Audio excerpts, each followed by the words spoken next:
Mana Abdug'ani shogirdimiz 2 oyda ishni o'rganib kelib, 1 oydan keyin fotoga olib ketaman deb ketganlarga 1,5 yil bo'ldi. Mana keldilar, endi xudo xolasa dovoni olib, sertifikatni olib ketmoqchilar. Ana endi 1,5 yil, почти qarib 1,5 yil yurganingizda ancha qo'lingizdan kelib qoldimi ishlar? Ancha o'zimiz ustida ishlab, bo'lak kassapravchi kuzovchilik qilardim. Biz Miyatinaga o'tdim. U sohada bunda menga yaxshi bo'ldi. Undan oldin siz ustangiz bilan kassapravchilik qilardingiz, to'g'rimi? O'zingizni отдельно ochmagansiz. Endi bu sohani o'rganib chiqqaningizdan keyin borib отдельно ustaxona ochdingiz. Qanday klientlar yugurib keldim sirali? Yo'q, yugurib kelmadi. Boshda sekinlik asosida bo'ladi. Hozir ancha yaxshi o'rgandi. Hozir yaxshi. Hozir ikkita sohani qo'shib, klient shunaqa kelib turib, qaytib hech qayerga bormayapti-da, to'g'rimi? Kosmetikasi bo'lsa, kosmetikasini ham qilyapsiz. Miyatina bo'lsa, miyatinasini ham. Asosan miyatina ishlaydi. Asosan miyatina.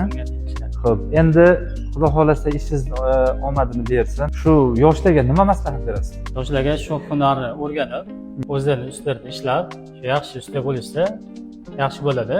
Daromadi ham boshqasi hammasi yaxshi bo'ladi. Men sizga mana bu sertifikatni beraman. Buni servisingizga osib qo'yasiz. Xudo xolasa bizdan sizga esdalik bo'ladi. Siz ham shunaqa hunar o'rganmoqchi bo'lsalaringiz, kelinglar, biz shunaqa chiroyli qilib boshidan oxirigacha o'rgatib qo'yamiz. Tanlovda adashmani ustoz hammasini cho'tka qilib o'rgatadi.